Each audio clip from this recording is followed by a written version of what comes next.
அப்புறம் போய் அந்த மரத்தில் ஏறி உட்காந்துச்சு.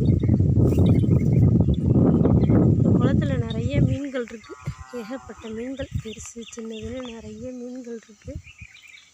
இனிமேல் தான் வற்றினோன்னே இப்போ வந்து பிடிப்பாங்க, மீன் பிடிப்பாங்க. அவங்க பிடிக்கிற வரைக்கும் பறவைகளுக்கு அது உணவாக பயன்படுது.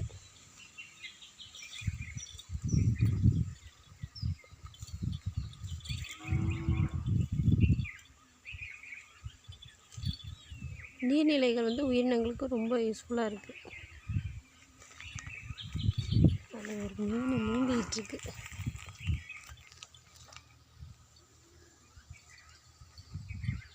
நன்றி, வணக்கம்.